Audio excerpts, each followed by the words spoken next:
मैं इसमें ज्यादा बात नहीं करूंगा, मुझे आप लोगों से थोड़ा इनपुट एक्सपेक्टेड है, तो थोड़ा आप लोग रिप्लाई करना। तो जैसे आप सब लोगों को पता है, जावा ये जो प्रोग्रामिंग लैंग्वेज है, इसके अंदर लगभग 5000 प्लस क्लासेस है। जावा ने खुद को डिजाइन करने के लिए अपने 5000 प्लस क्लासेस यूज किए। डेली बेसिस में इसमें कुछ ना कुछ चेंजेस होते। तो आप लोग मेरे को बताओ, अगर ये 5000 क्लासेस है, तो जावा इनका डॉट जावा फाइल आपको प्रोवाइड नहीं करता। ठीक है, अगर आपको जावा का ओरिजिनल डॉट जावा फाइल मिला, तो आप लोग उसमें कुछ भी मॉडिफाई कर सकते हैं। तो जावा आपको डॉट क्लास फाइल प्रोवाइड करता है ये सारी क्लासेस की। तो वो डॉट क्लास फाइल आपको कहाँ पे मिलती है? सारे के सारे जितने भी क्लासेस है, उसके डॉट क्लास फाइल अपन को कहाँ मिलती है? कहाँ पे जाके मैं डॉट क्लास फाइल को चेक कर सकता हूँ? यस, ये बहुत इंपॉर्टेंट चीज है, आपको पता होना चाहिए। एज ए एक्सपीरियंस पे अपन जा रहे हैं और अपने को पता ही नहीं है कि जावा के सारे जो भी डॉट क्लासेस फाइल है, वो इन लोगों ने कहाँ पे रखी है, कौन सी जार फाइल है। एक जार फाइल के अंदर वो आपको मिलेगा। जार जार फाइल का नाम थोड़ी ना है।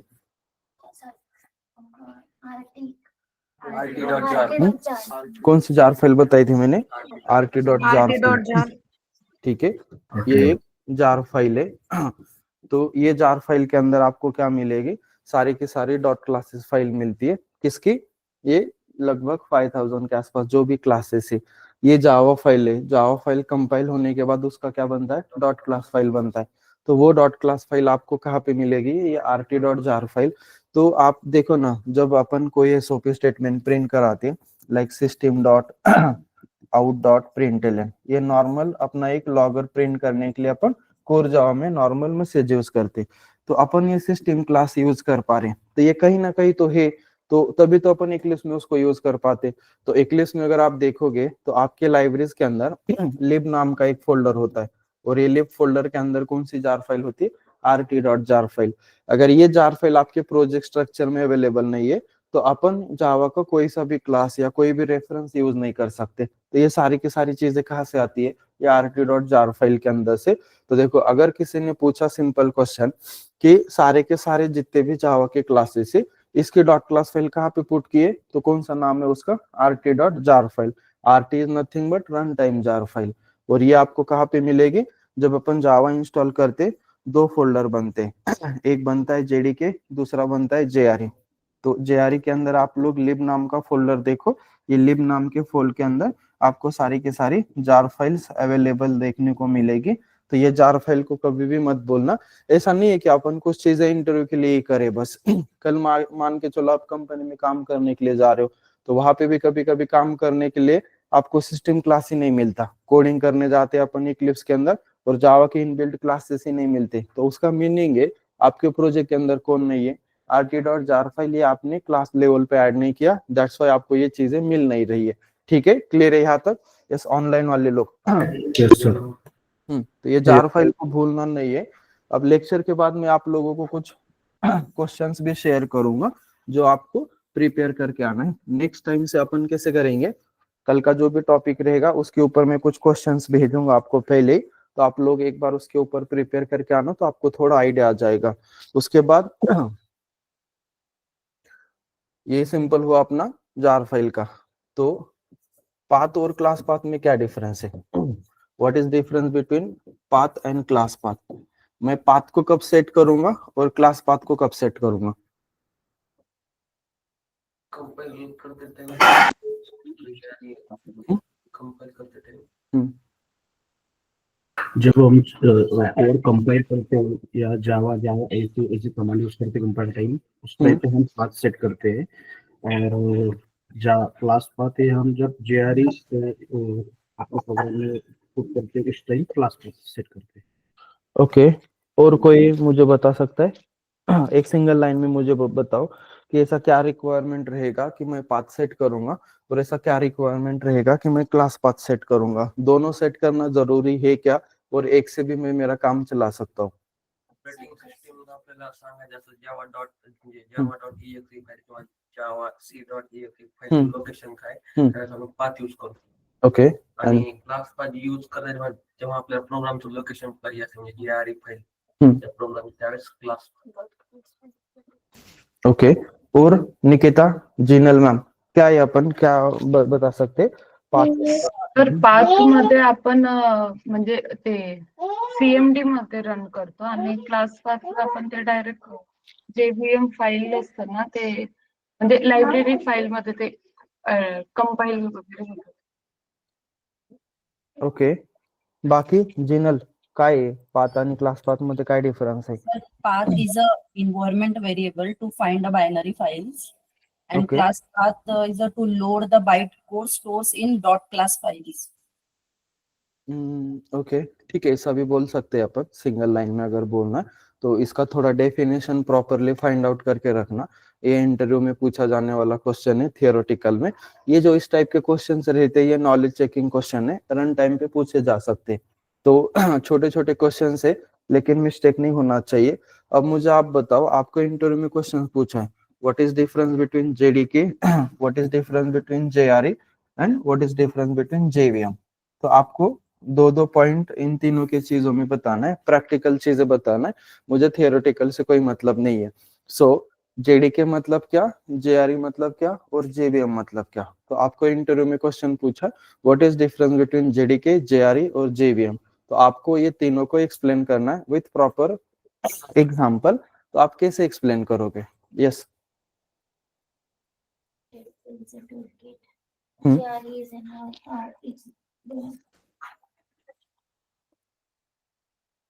कश्मीरा, आप क्या आंसर बताओगे इसके बारे में? आपको क्वेश्चन पूछा है what is JDK, JRE and JVM, तो अपन कैसे बताएंगे? तीनों में क्या बोलेंगे अपन? JDK, it stand for Java Development Kit. Okay, GRE is stand for Java Runtime Environment, and JVM it stand for Java Virtual Machine. Okay, JDK it is compiled document and package programs. It contains JRE development tools. And Okay. JRE is a runtime environment. Hmm. It implements JVM, and JVM is a abstract machine. Okay, It follow specific implementation and runtime instance. Okay, ठीक है। तो ये famous question है, बहुत सारे cases में ये question आपको कभी कभी फेस करना पड़ेगा।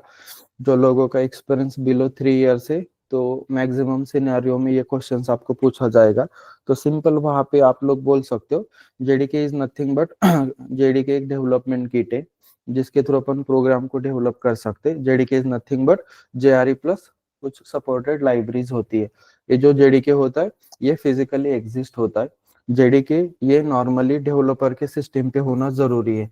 तो ये इम्पोर्टेंट पॉइंट है, जेडीके ये किसके सिस्टम पे होना जरूरी है, मतलब जिसको प्रोग्राम को राइट भी करना है, जिसको कोड राइट भी करना है और जिसको कोड को रन भी करना है, एग्जीक्यूट भी करना है, तो उसके सिस्टम पे मस्ट होना चाहिए जेडीके। तो जेडीके क्या एक डेवलपमेंट किट है जिसके थ्रू अपन कोड को राइट भी कर सकते और उसी के साथ उसको रन भी कर सकते। तो नॉर्मली इंडस्ट्री में जेडीके किसके सिस्टम पे होता है? डेवलपर के सिस्टम पे होता है। विदाउट जेडीके आप लोग जावा का डेवलपमेंट नहीं कर सकते।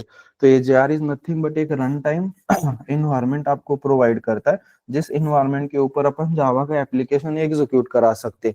अगर जिसको खाली जावा का एप्लीकेशन एग्जीक्यूट कराना है, डेवलप नहीं करना, तो उसके सिस्टम पे अगर अपन जेआरई भी डाल दे तो भी काम हो जाएगा। प्रॉपर उसका पूरा जेडीके का सेटअप करने की जरूरत नहीं है। इसकी वजह से मार्केट में आपको दोनों के सेटअप अलग अलग मिलते हैं। jdk.exe फाइल आपको अलग मिलती है और jre.exe फाइल भी अपन को अलग मिलती है। तो आप दोनों को अलग अलग इंस्टॉल कर सकते हो। तो ध्यान से सुनना, ये जो jre है ये नॉर्मली क्लाइंट के सिस्टम पे किया जाता है इंस्टॉल, जिसको क्लाइंट को डेवलपमेंट करना ही नहीं है, खाली वो सॉफ्टवेयर को क्या करना है, रन करना है। तो उस केस में हम किसको डाल सकते, खाली jre को डाल सकते। तो ये मेन डिफरेंस है। जेडीके ये डेवलपर पर्सपेक्टिव डिजाइन किया है, जिसको एप्लीकेशन को डेवलप भी करना है, रन करना है, वो केस में जेडीके चाहिए। जिसको खाली एप्लीकेशन को रन करना है वो जेआरई से भी अपना काम चला सकता है। और JVM is nothing but Java virtual machine. Backend में जावा के अंदर जितनी भी चीजें हो रही है वो सारे के सारे कौन परफॉर्म करता है? जेवीएम परफॉर्म करता है। तो जेडीके और जेआरई दोनों फिजिकली एग्जिस्ट होती है। आप लोग जाके इन दोनों को चेक कर सकते हो, वैसे जेवीएम को चेक नहीं कर सकते, वो फिजिकली एग्जिस्ट नहीं होता। वो एब्स्ट्रैक्ट है, वो वर्चुअली अवेलेबल होता है। जब अपन जावा इंस्टॉल करते वो वर्चुअली आ जाता है। तो वो लोग बोलते वर्चुअली, तो अपन भी वर्चुअली बोलेंगे। ऐसा मेरे पास कुछ भी ऑप्शन नहीं है कि आप मेरे को बोलोगे चलो मेरे को आज जेवीएम को दिखाओ, तो मैं आपको जेवीएम को दिखा नहीं सकता, क्योंकि वो वर्चुअल है, तो अपन भी वर्चुअली बोल सकते। ये बैकएंड में बहुत इंपॉर्टेंट टास्क परफॉर्म करता है। जैसे आपके बाइट कोड को एग्जीक्यूट करना है ये जेवीएम ही करता है। आपके बाइट कोड के अंदर जो भी एरर्स वगैरह आती है वो एरर जो भी अपन को डिस्प्ले होती है at the time of compilation, वो यही करता है। कोल आपका जो कोड है उसको लोड करने का काम कौन करता है? जेवीएम करता है। तो बैकएंड में ये बहुत इंपॉर्टेंट टास्क परफॉर्म करता है, जैसे बाइट कोड एग्जीक्यूट करना है, एरर्स डिस्प्ले करना है, जिसको रोबस्ट बोलते हैं। उसके बाद ये आपके कोड को लोड करने का काम करता है। तो ये उसकी रिस्पॉन्सिबिलिटी है बैकएंड में। तो कोई अगर डिफरेंस पूछता है व्हाट इज जेडीके, जेआरई और जेवीएम, तो ये जो लास्ट में मैंने, आपने तो मुझे थियोरेटिकल पार्ट बताया था, लेकिन जो प्रैक्टिकल चीज मैंने बताई वो आपको वहां पे मेंशन करना जरूरी। इससे आपका प्रैक्टिकल नॉलेज क्लियर होगा। क्लियर है? यस ममता मैम, निकिता, किसी को कोई कंफ्यूजन है? यस जी ना, क्लियर आहे सर. No, sir. तो आप लोग ऐड कर सकते हो, ऐसा कुछ नहीं है। यस भावना, काय सुरू आहे आपलं? येतोय का आवाज? ठीक है।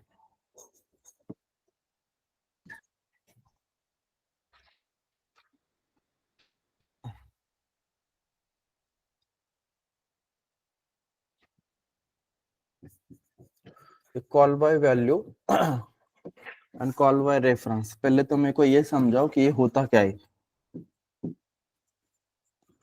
आप क्या समझते कॉल बाय वैल्यू और कॉल बाय रेफरेंस के बीच में? Yes Aditya, what is mean by call by value and what is mean by call by reference? मतलब हम वैल्यूज को कॉल कर नहीं, आपको इंटरव्यू में क्वेश्चंस पूछा है, आपको वन लाइन डेफिनेशन बताना है और जावा जिसको सपोर्ट करता है उसको एक रियल टाइम एग्जांपल बताना है। तो अपन कैसे एक्सप्लेन करेंगे? मैंने कल भी बोला था आप लोगों को, इसको चेक करके आना है। क्या बताओगे भावना, क्या होता है कॉल बाय वैल्यू और कॉल बाय रेफरेंस? पहले तो ये एक्सप्लेन करो, जावा किसको सपोर्ट करता है वो सेकंड क्वेश्चन है। पहले तो मेरे को ये बताओ कि कॉल बाय वैल्यू क्या होता है और कॉल बाय रेफरेंस क्या होता है? मेथड पासिंग करतो त्याला कॉल बाय व्हॅल्यू म्हणतात. हम्म. आणि चेंज म्हणजे जे चेंजेस करायचे असतात मेथड मध्ये त्याला आपण रेफरन्स म्हणू शकतो. ओके इससे तो मुझे अभी सेटिस्फिकेशन नहीं हुआ है आंसर से। प्रतीक, स्वप्निल, यस, क्या बोल सकते हैं अपन कॉल बाय रेफरेंस और कॉल बाय वैल्यू के टाइम पे? जावा मध्ये आपण कॉल बाय व्हॅल्यू यूज करतो. फॉर एक्झाम्पल म्हणजे ऑब्जेक्ट साठी जर रेफरन्सची आपल्याला काही व्हॅल्यू लागत असेल, ओके ज्यामुळे ऑब्जेक्टचा डेटा बदलता येतो, त्यासाठी आपण म्हणजे रेफरन्स बदलता आणि रेफरन्स बदलता येत नाही, त्यामुळे आपण जावा मध्ये कॉल बाय व्हॅल्यू वापरतो. ओके कॉल बाय रेफरन्स मध्ये आपण रेफरन्स बदलू शकत नाही. ठीक है, तो आप ही थोड़ा इसके ऊपर अच्छे से डिस्कस कर लेना, क्योंकि ये क्वेश्चन अगर आपको पूछा और अगर अपन नॉर्मली आंसर नहीं बताएंगे तो थोड़ा बैड इंप्रेशन जाएगा, क्योंकि अपन 2-3 साल का एक्सपीरियंस दिखा रहे, तो वो दिखाते समय अगर अपन को ये चीजें पता नहीं है कि नॉर्मली कॉल बाय वैल्यू क्या है, कॉल बाय रेफरेंस क्या है, तो वो थोड़ा डिफिकल्ट हो जाएगा। तो थोड़ा अच्छे से इसका प्रिपरेशन करके कल अपन फिर से डिस्कस करेंगे। आप लोग पहले एक बार प्रैक्टिकल रीजन समझने का ट्राई करो। अब मुझे एक बार बताना, जब अपन जावा इंस्टॉल करते जेडीके तो सी प्रोग्राम के फाइल्स के अंदर सबसे पहले कौन सा फोल्डर बनता है? जावा नाम का एक फोल्डर बनता है। इस फोल्डर के अंदर जो दो फोल्डर होते हैं, एक होता है जेडीके, एक होता है जेआरई ठीक है, तो ये जेआरई का फोल्डर हुआ, ये जेडीके का फोल्डर हुआ। तो इसमें कुछ कुछ सब फोल्डर्स रहते हैं, सपोर्टेड लाइब्रेरीज होती है। जैसे इस जेडीके के अंदर आपको बिन नाम का फोल्डर दिखेगा, लिब नाम का फोल्डर दिखेगा, सोर्स जिप करके सोर्स नाम का एक फोल्डर दिखेगा। तो ऐसे बहुत सारी चीजें होती है। इसके अंदर भी फिर से लिब नाम का फोल्डर दिखेगा। तो ऐसे सपोर्टेड फोल्डर्स होती है। कब? After installation. अगर आपने ध्यान से देखा ना, ये जेडीके के अंदर फिर से जेआरई नाम का एक फोल्डर होता है। अगर आप ध्यान से जाके सेटअप को चेक करोगे, ये चीज कब तक होती थी? 1.8 तक। अब इसके बाद थोड़ा इसका इंस्टॉलेशन का स्ट्रक्चर चेंज हुआ है। आपके पास अगर 1.9 के बाद वाला कोई जेडीके है तो वो एक ही फोल्डर बनाता है जेडीके बोल के, वो जेआरई फोल्डर नहीं बनाता है। आप लोग उसको नोटिस करना। देखो अभी तक मार्केट में जावा के 1.0 से लेके 23 वर्जन से, इसमें इंडस्ट्री में सबसे 3 वर्जन यूज किए जाते, जो 1.8, 11 और 17। तो आपको इंटरव्यू में क्वेश्चंस पूछा जाता है कि आप कौन सा जेडीके यूज कर रहे हो। अगर मैंने 1.8 बताया तो उसके ऊपर में भी एक क्वेश्चन आ सकता है उसके हायरार्की के ऊपर। तो देखो क्वेश्चन आपको क्या पूछा है, जब अपन जावा इंस्टॉल कर रहे हैं तो उसके अंदर 2 फोल्डर है, एक होता है जेडीके, दूसरा होता है जेआरई। आपने कभी नोटिस किया नहीं होगा, जाके लेक्चर के बाद एक बार चेक करना। जेडीके के अंदर प्रारूप मैंने क्या बोला, फिर से एक जेआरई। तो मुझे ये 2 जेआरई क्यों दिए, एक आउटर जेआरई अपने को दिख रहा है और एक इनर जेआरई जो जेडीके के अंदर अवेलेबल है। तो इसे 2 जेआरई देने की जरूरत क्यों पड़ी, जेडीके के अंदर जेआरई और फिर से बाहर भी एक जेआरई दिया है। तो पब्लिक जेआरई असतो आणि तो आपण कंपायलेशन टाइमला यूज करतो, आणि जो जेडीकेच्या आत मधला जेआरई आहे ना तो प्रायव्हेट जेआरई आहे जो आपण रन टाइम साठी यूज करत असतो। अगर मैंने इसको डिलीट किया तो मेरा काम होगा क्या? अगर मैंने होईल, कारण की आपला तो जो आउटर जेआरई आहे ना तो कंपायलेशनला यूज होतो, पण आपण जर तो डिलीट केला तर मग आपल्याकडे तो एक रन टाइम वाला जेआरई आहे ना,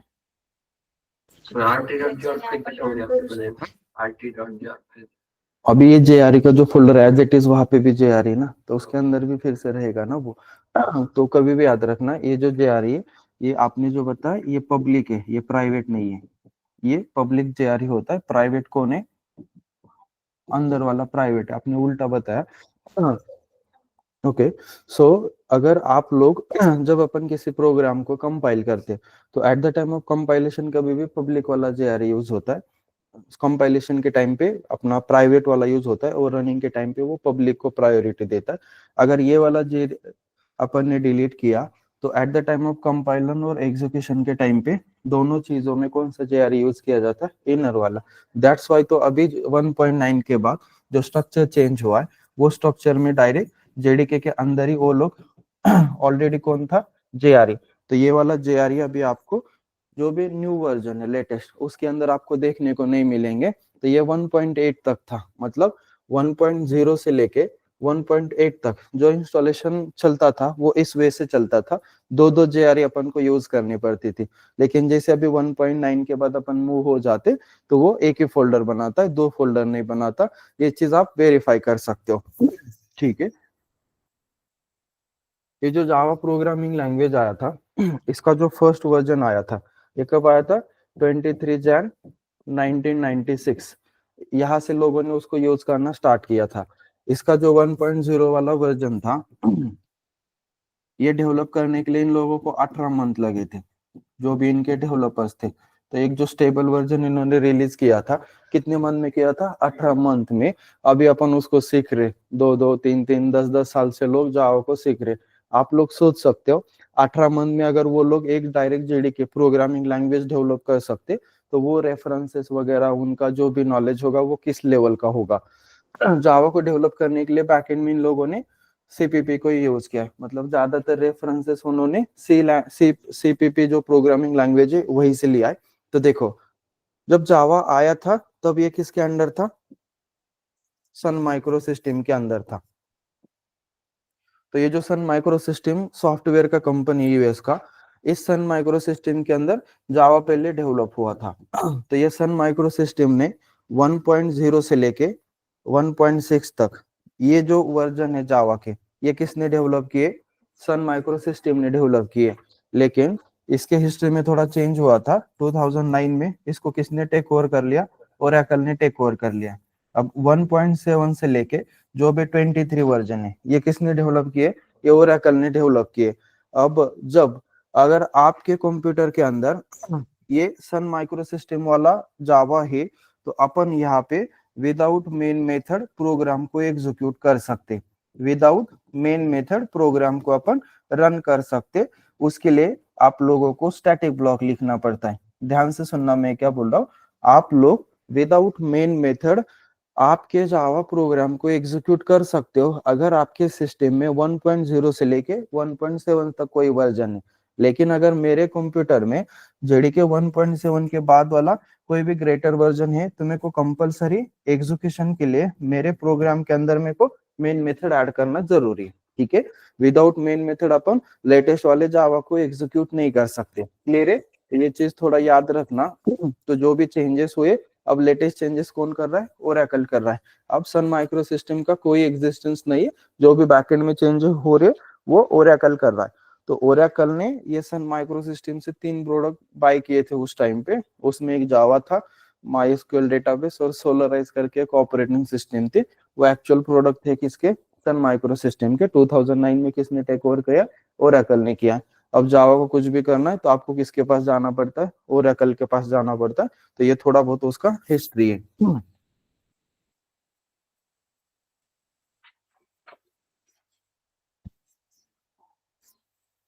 अब मेरे को आप लोग एक चीज बताना, जावा एक क्लास को एक डॉट क्लास फाइल बनाता है, ऐसा क्यों? अभी फॉर एग्जांपल मेरे पास एक फाइल है a डॉट जावा, सो इसके अगेंस्ट क्या होगा, a डॉट क्लास फाइल बनेगा। तो हर एक क्लास के लिए क्या बनती है, एक डॉट क्लास फाइल बनती है। उसका रीजन क्या है, क्यों ऐसे होता है? Java is a platform independent. Hmm. Dot class file is a collection of bytecode. Bytecode is a machine under table code. हाँ, लेकिन वो आप जो बोल रहे हो वो सही है, मेरा क्वेश्चन आप समझे नहीं। अब देखना यहाँ पे मैंने 3 क्लासेस बनाए, क्लास P, क्लास Q और तीसरा क्लास कौन है, क्लास R। एक ही फाइल के अंदर है। फाइल को मैंने सेव किया b डॉट जावा। कैसे सेव किया फाइल को मैंने, b डॉट जावा। अभी कंपाइलेशन के केस में अपन ऑलवेज किसका नाम यूज करते हैं, फाइल का। तो अपन कैसे कंपाइल करेंगे, जावा से किसको कंपाइल करेंगे, b dot Java. After compilation it will create 3 dot classes file, p dot class, q dot class और r डॉट क्लास। फाइल कितना है, एक ही है। एक ही फाइल के अंदर कितने क्लासेस लिखे, 3। तो मैंने कंपाइल किसको किया, b डॉट जावा, लेकिन it will create 3 different dot classes file. मतलब हर एक क्लास के लिए क्या हो रहा है, एक डॉट क्लास फाइल बन रही। ऐसा क्यों? अगर मल्टीपल क्लासेस को मिला के एक डॉट क्लास फाइल बनाता तो क्या होता? रीजन क्या है, हर एक क्लास को एक ही डॉट क्लास फाइल क्यों बनाई जाती है? उसके पीछे का कुछ ना कुछ तो रीजन होगा। अदरवाइज देखो ना, b डॉट जावा के अंदर मैंने 3 क्लासेस लिखे, तो ये b डॉट क्लास फाइल भी क्रिएट कर सकता था तीनों को मिला के एक ही बार, लेकिन वो वैसा नहीं कर रहा है। तो क्या रीजन है, हर एक फाइल को, हर एक क्लास को एक डॉट क्लास फाइल वो कंसिडर करता है। ऐसा इसके पीछे का रीजन क्या है, तभी तो वो कर रहे होंगे। अदरवाइज p q को मिला के एक भी डॉट क्लास फाइल वो बना सकता था, लेकिन हर एक क्लास को एक डॉट क्लास फाइल बनती, ऐसा क्यों?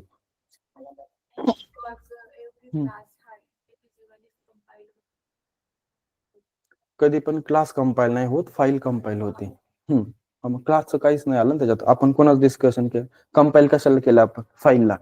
हा, बट ते त्या फाईल मध्ये जेवढे क्लासेस आहेत तेवढे डॉट क्लास फाईल क्रिएट करते। मग का होत असेल नाही, मी तेच विचारते की कशामुळे होते, तेच विचार, तेच हा ते तर होतंय ना, आपण बघितलं ना, त्याचं रिझन काय असं विचारतो मी। येस ऑनलाईन भावना, निकिता, येस जी। कनेक्टिव्हिटी न येण्यासाठी मीन्स प्रॉब्लेम या रन टाइम एरर वगैरह त्याच्यासाठी। ओके, बाकी स्वप्निल, जेनल, क्या रीजन हो सकता है? Yes, compilation. क्यों ये डॉट क्लास फाइल क्यों क्रिएट की जाती है? तो ये चेक कर लेना एक बार क्यों ऐसा होता है, क्यों ये मल्टीपल डॉट क्लासेस फाइल बनाता है।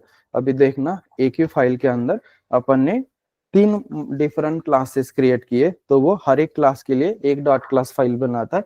तो वो थोड़ा बहुत आप लोग एक बार चेक कर लेना, उसके पीछे का रीजन क्या है, क्यों ऐसा कर रहा है। और अगर नहीं समझ में आता है तो फिर अपन डिस्कस कर लेंगे।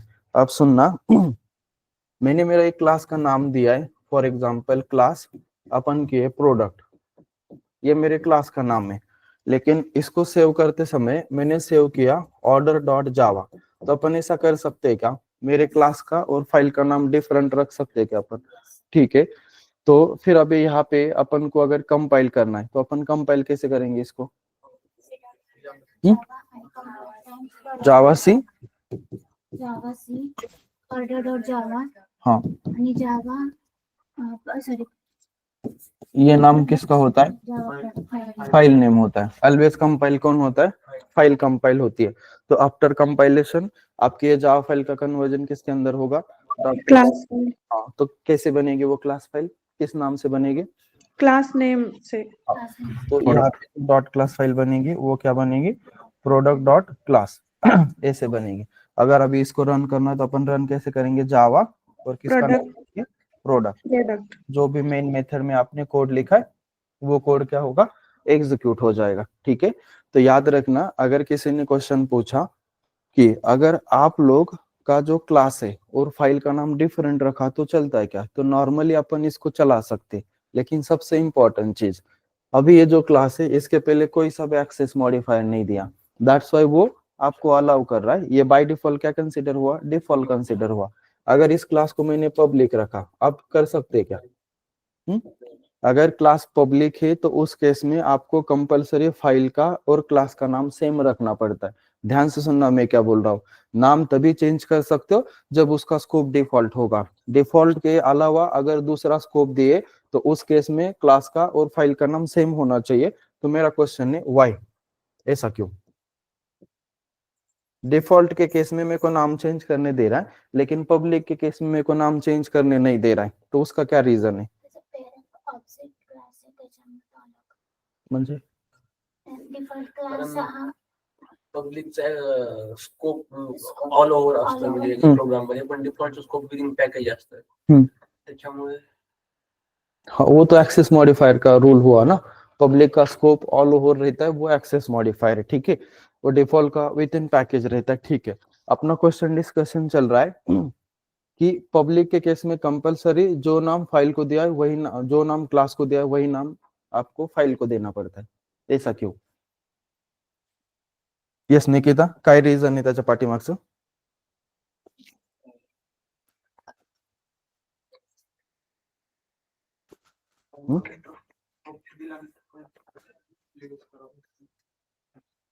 म्हणजे आपलं डिस्कशन कसं चालू? नेमचं चालू आहे, फाईलचं नाव आणि क्लासचं नाव.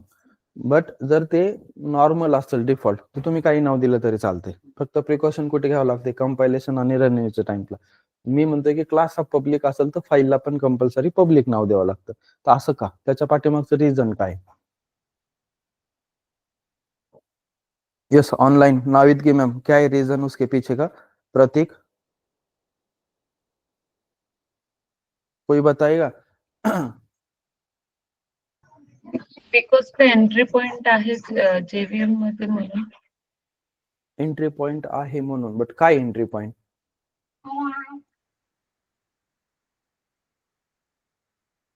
ठीक है, एक बार चेक कर लेना रीजन क्या है उसके पीछे का. कंपाइलर आणि JVM करण्यासाठी सेम ठेवावं लागत असं. हाँ, एक बार थोड़ा चेक आप लोग सब चेक कर लेना, कल मेरे को बताना आपको क्या आंसर मिला उसके केस में. ठीक है, ठीक है. अपने पास दो टाइप के वेरिएबल है, एक होता है ग्लोबल वेरिएबल एंड सेकंड होता है लोकल वेरिएबल. तो ग्लोबल वेरिएबल किसको बोलते हैं आप लोग?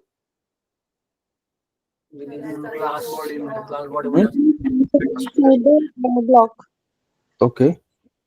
और लोकल किसको बोला जाता है?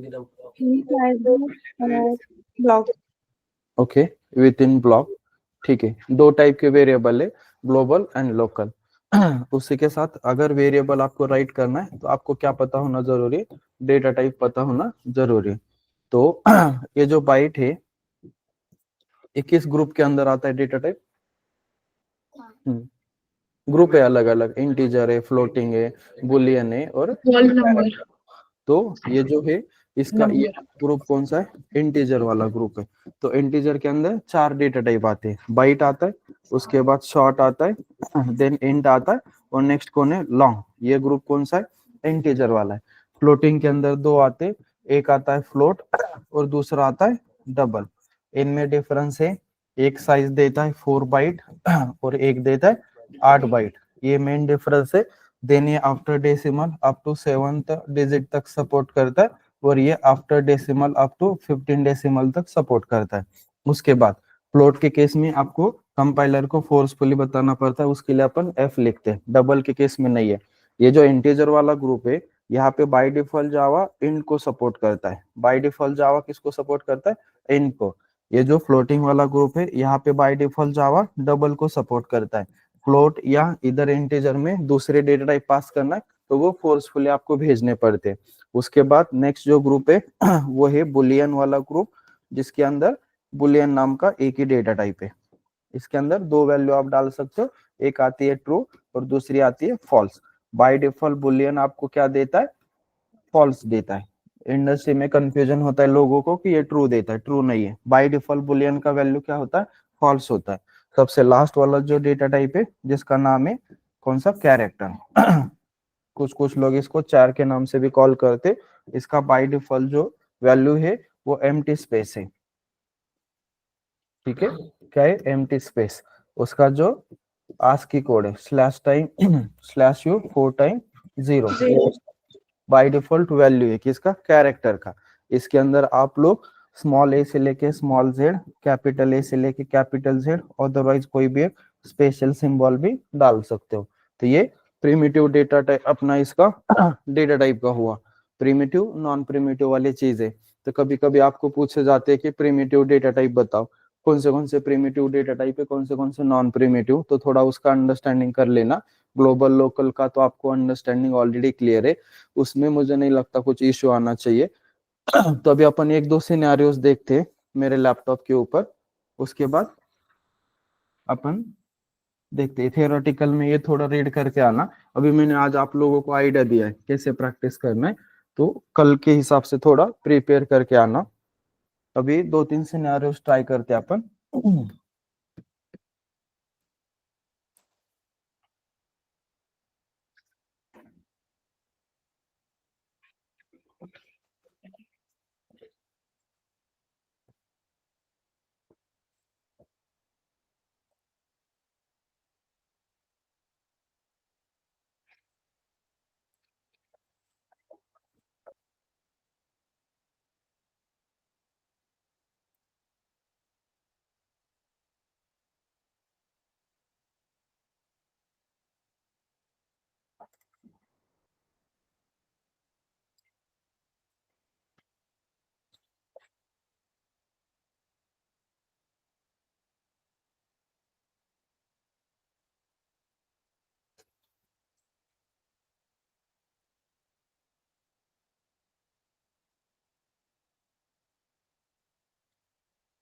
ठीक है, मैंने यहाँ पे एक क्लास एक्स डिफाइन किया है। इस क्लास के अंदर मेरा एक स्टैटिक वेरिएबल है x इज इक्वल टू कितना? 130। एक क्लास x का एक वेरिएबल है। मैंने फिर से एक क्लास डिफाइन किया, क्लास y। ये मेरा इनर क्लास है, किसका? क्लास x का। इसके अंदर एक variable static int y is equal to x। Sir voice break होत आहे. स्क्रीन पण विजिबल नाहीये. ऑनलाइन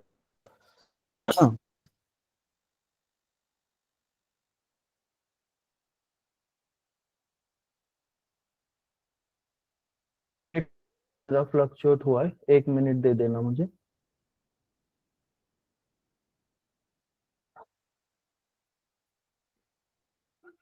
स्पीड तो बहुत है। ठीक है, अभी शायद हो जाएगा। अभी विजिबल है क्या मेरा स्क्रीन? ये ऑनलाइन वाले लोग? Yes sir. हाँ ठीक है, देखो यहाँ पे मैंने एक स्टैटिक वेरिएबल डिफाइन किया है, किसके अंदर है?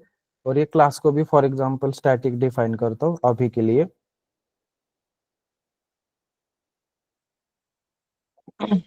ये मेरा क्लास एक्स का इनर क्लास कौन है? Class Y. इस वाई के अंदर फिर से मैंने एक क्लास डिफाइन किया, स्टैटिक क्लास क्लास z, और यहाँ पे मैंने फिर से एक स्टैटिक वेरिएबल डिफाइन किया, static z is equal to, मैं कर रहा हूँ for example y plus plus. तो ये मेरे 3 क्लास हो गए, एक है x, दूसरा कौन है y, और तीसरा कौन है z। ठीक है। मैं आया यहाँ पे मेन मेथड ऐड किए मैंने। सबसे पहले मैंने यहाँ पे एसओपी में प्रिंट किया क्लास x डॉट, मैंने x की वैल्यू प्रिंट की। उसके बाद मैं कर रहा हूँ क्लास x डॉट मैंने कॉल किया क्लास y डॉट y। उसके बाद मैं एसओपी में कर रहा हूँ for example class x dot class y dot class z, और डॉट मैंने किया z। So what will be the output in line number 18, 19 and 20। Online वाले लोग कॉपी पेस्ट करने का ट्राई मत करो, ये अपने लिए चल रहा है, ये मेरा नॉलेज इंक्रीज करके मेरे को कुछ फर्क नहीं पड़ने वाला, ये आपके लिए कर रहा है। अपन डिस्कस करेंगे तो वो चीज क्लियर होंगे। बहुत सारे लोगों को समझ में नहीं आता कि अपन कर क्या रहे और अपन क्यों कर रहे इसी चीज। तो अभी ऑनलाइन है तो मैं वर्चुअली जाके चेक नहीं कर सकता हूँ कि आप बैकएंड में टाइप कर रहे हो क्या कर रहे हो। तो जो भी लोग ऐसा करना चाहते हो, अदरवाइज वो मेरे को पर्सनली मैसेज करो, मैं ये प्रोग्राम आपको दे दूंगा। तो आप यहाँ पे टाइम वेस्ट करके कुछ मतलब नहीं है, फिर इससे अच्छा आप खुद ही ट्राई करो। सो चलो बोलो जल्दी से क्या होगा लाइन नंबर 18, 19 और 20 पे। हाँ ठीक है, पहले का 131 आएगा। 131, हाँ 132 and then 133. ओके, सबको लग रहा है ऐसा आउटपुट आएगा, इतना स्ट्रेट फॉरवर्ड होगा scenario. No, sir. Class x dot x, it is not a static. Static to static. Okay, sir. Wait, ये नहीं होगा। हाँ फिर क्या होगा?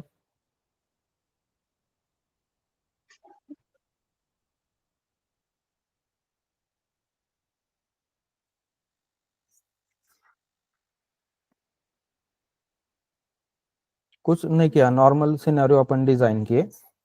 इनर क्लास के अंदर इनर क्लास है, इनर क्लास के अंदर इनर क्लास है, और वहां पे अपन वेरिएबल को प्रिंट करा रहे।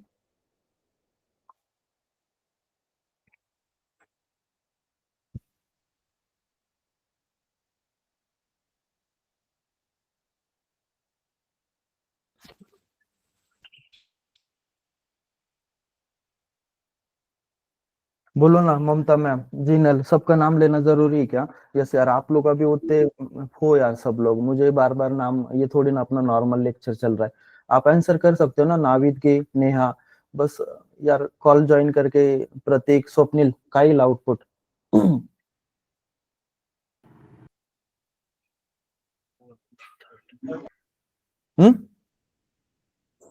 मैं रन करके दिखाता हूँ, फिर बताना इस आउटपुट क्यों आया।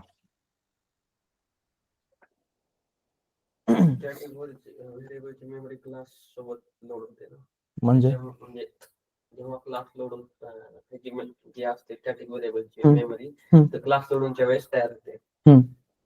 त्याच्यामुळे तो प्रत्येक क्लास सोबत बाइंड हम्म. बाइंड असतो हम्म. किंवा ऑब्जेक्ट सोबत. ऑब्जेक्ट बनवलंच नाही ना? नाही ऑब्जेक्ट नाही म्हणा आपण. हम्म. मग त्याच्यामुळे हाँ, तो सारी जगह पे 131 ही क्यों आया? सर स्टॅटिक व्हॅल्यू दिली, हाँ स्टैटिक दिली है ना, अब त्यानी काय झालं, सब जगह पे 131, उसका रीजन चाहिए मेरे को, क्यों ये 131 प्रिंट कर रहा है। जैसे आपने मेरे को आंसर बोला था 131, 132, 133, जो नहीं हुआ वो सारी सर स्टॅटिक क्लास आहे आणि स्टॅटिक क्लास हा आउटर क्लास मेंबरला ऍक्सेस नाही करू शकत. म्हणजे inner class depends on outer class. हाँ, तो वो तो सारा चीज मैंने फॉलो किया तभी तो आउटपुट आ रहा है ना, नहीं तो मेरे को कंपाइलेशन में इशू आता ना, मैं सारा सिनेरियो तो सही लिखा है ना। अपन को अपना क्वेश्चंस क्या है आप लोग समझने का ट्राई करो, मैं आप लोगों को पूछ रहा हूँ ये तीनों वेरिएबल का वैल्यू 131 क्यों प्रिंट हुआ। जैसे आप लोगों ने मेरे को बताया था 131 आएगा, उसके बाद 132 आएगा, उसके बाद आएगा 133, लेकिन यहाँ पे तो आउटपुट गलत अलग ही आ रहा है, सारी जगह पे वो 131, 131, 131 प्रिंट करा रहा है, तो ऐसा क्यों?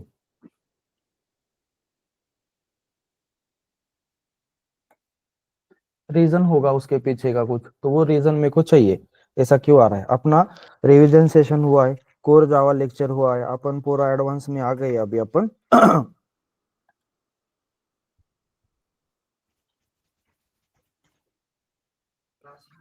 जो एक फील्ड है हम्म, वो सबको एक ही मेमोरी शेयर करती है. हाँ लेकिन यहाँ पे अपन इसको इंक्रीज कर रहे थे ना, तो इसका कुछ इफेक्ट नहीं हो रहा है क्या? प्लस प्लस अपन कर रहे, तो उससे कुछ आप लोगों को लग रहा है क्या कुछ इफेक्ट होगा? एक सेम सिनेरियो जनरेट कर दे इसके पास में।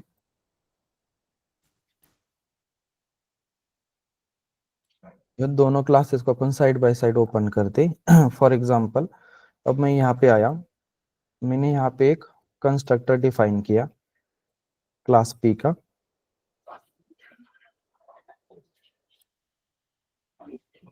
कोई कुछ बोलना चाहता है तो बोल सकते हो, ठीक है। अब मैंने यहाँ पे किया C++ और SOP में किया C को प्रिंट। अब मैं मेन मेथड के अंदर आया। अब मेन मेथड के अंदर मैंने क्लास P का ऑब्जेक्ट बनाया, class P is equal to new class P। उसके बाद मैंने फिर से किया class P P2 is equal to new class, तो मैं फिर से कर रहा हूँ class P3 is equal to अपन कर रहे न्यू क्लास। और यहाँ पे मैं इस SOP में C को प्रिंट कर, अब क्या प्रिंट होगा? 1 1 1, मतलब 3 बार 1 1 प्रिंट होगा। ओके, मैं इसको रन कर रहा हूँ। अब देखना यहाँ पे क्या प्रिंट हुआ, 3 टाइम्स 1 1 1 प्रिंट हुआ। अब जिस वेरिएबल को मैंने स्टैटिक ऐड किया, अब क्या होगा? 1 2 3 होगा, ठीक है। तो यहाँ पे अब क्या हुआ? 1 2 3। हाँ, तो मैं वही पूछ रहा हूँ, यहाँ पे क्यों 131 131 1 आ रहा है? यहाँ पे देखो स्टैटिक वेरिएबल ये कॉमनली यूज होता है, सबके लिए सेम यूज किया जाता है। जब पहला ऑब्जेक्ट बना तब स्टैटिक के कॉमन मेमोरी में C पहले 0 था, एक बार ऑब्जेक्ट बनने की वजह से 0 1 से रिप्लेस हुआ। सेकंड टाइम ऑब्जेक्ट बना 1 2 से रिप्लेस हुआ, थर्ड टाइम ऑब्जेक्ट बना 2 3 से रिप्लेस हुआ। दैट्स व्हाई आउटपुट कैसे आया 1 2 3। लेकिन यहाँ पे जो अपन कर रहे वो 131 131 131 आ रहा है। ऐसा क्यों आ रहा है? क्या लगता है आप लोगों को? सर हाँ, सर पहला वाला मतलब कि जो x की वैल्यू है वो तो स्टैटिक थी, तो फिर यानी कि 131 जो हमने डिनोट की थी वही आएगी। जो y के अंदर है मतलब कि इसमें पोस्ट इंक्रीमेंट हो रहा है x प्लस प्लस, और है ना स्टैटिक टू नॉन स्टैटिक भी वैल्यू क्या बोलते हैं एक्सेस नहीं होती, तो फिर इसलिए वहाँ पे भी 131 इसलिए आ रहा है क्योंकि y में पहले 131 स्टोर हुई है, मतलब कि पोस्ट इंक्रीमेंट का लगा है इसलिए। और प्री इंक्रीमेंट नहीं था, नहीं तो अगर प्री इंक्रीमेंट होता तो 132 आता। ओके। और जो z में है, z में y में पहले वैल्यू कौन सी स्टोर हुई थी 131 हुई थी, तो फिर एज इट इज वो z में 131 ही होगी क्योंकि यहाँ पे भी पोस्ट इंक्रीमेंट है। और अगर मैं उसको प्री इंक्रीमेंट करता हूँ तो 131 132 133 आएगा, ऐसा आप बोल रहे हो? Yes sir. ठीक है, अपन यहाँ पे लगाते प्लस प्लस, इसको बोलते प्री इंक्रीमेंट करना। ये क्या है? पोस्ट है अभी जो कर रहे थे। अब ये क्या अपन ने प्री किया है। अब मैं फिर से यहाँ पे रन कर रहा हूँ। अब आउटपुट देखना 131 132 133 आए। हाँ, लेकिन फिर ऐसा क्यों हो रहा है? अभी देखो आप लोगों को तो लगभग सारा आंसर पता ही चल गया है कि क्या हो रहा है क्या हो रहा है। जस्ट वो एक चीज आपको बताना है जिससे ये अपना आंसर क्लियर होगा। तो देखो अपन जितना इंटरव्यू में स्ट्रेट फॉरवर्ड समझते, कभी भी इंटरव्यू में घाई नहीं करना है। अगर सिनेरियो भेजा है और आप जैसे अभी अपन ने पहले टाइम में मिस्टेक की कि अपन बोले क्या 131 132 133 आया, तो अपन ने बोल दिया आंसर, लेकिन वो आंसर हुआ क्या? रॉन्ग हुआ। तो फिर अपना गड़बड़ होता है, यार अपन ने तो आंसर बताया था लेकिन आउटपुट तो रॉन्ग आया। तो फिर पहले ही थोड़ा 2 मिनट का टाइम ले लो, सोचो इसमें क्या हो रहा है।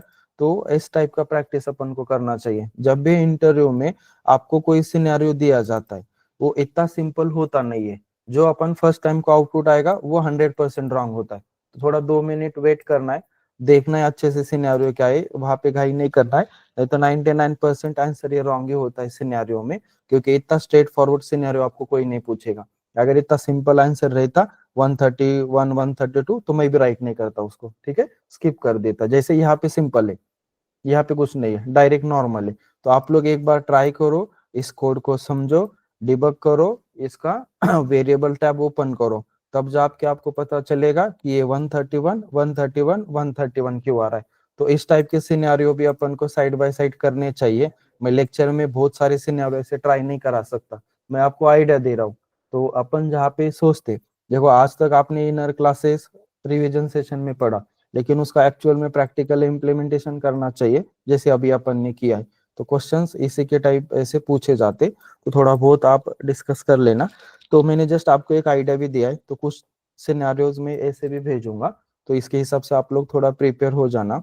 कल के लेक्चर में अपन क्या करते हैं, थोड़ा रिटर्न टाइप के ऊपर भी लॉजिकल प्रोग्राम्स वगैरह ऑलरेडी अपन ने लेक्चर में लिए एक हाथ दूसरा, और बेसिक के ऊपर थोड़ा बहुत और डिस्कशन कर लेंगे, और बाद में फिर सैटरडे से उप्स कंसेप्ट स्टार्ट करेंगे। तो थोड़ा बहुत प्रिपेयर होके आना, ठीक है। और जो भी अपडेट रहेगा ग्रुप पे मैं वो देते जाऊंगा। मे बी डेली बेसिस पे थोड़ा बहुत टाइम यहाँ वहाँ हो सकता है, कांस्टेंट टाइम नहीं रख सकते, मेरा भी थोड़ा ऑफिस का ये चल रहा है, उसकी वजह से जो भी टाइम रहेगा मैं आपको रात के टाइम पे अपडेट कर दूंगा।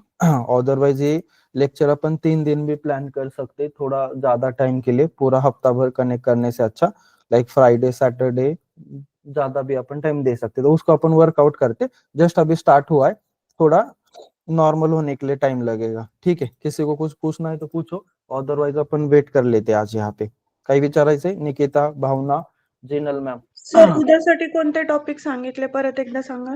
हाँ, कल के लिए आपको इस टाइप के सिनेरियोस बेस्ड क्वेश्चन करना है, और आज जो क्वेश्चन मैंने पूछे जिसके आंसर आपको नहीं आए वो आंसर अपन वापस डिस्कस कर लेंगे। आपने क्वेश्चन नोट डाउन करके रखा है, अदरवाइज मैं आपको कुछ क्वेश्चंस भेजता हूँ ग्रुप पे, वो क्वेश्चन आप प्रिपेयर करके आना, ठीक है। Yes sir. Yes sir. ठीक, चलेगा फिर। Thank you sir.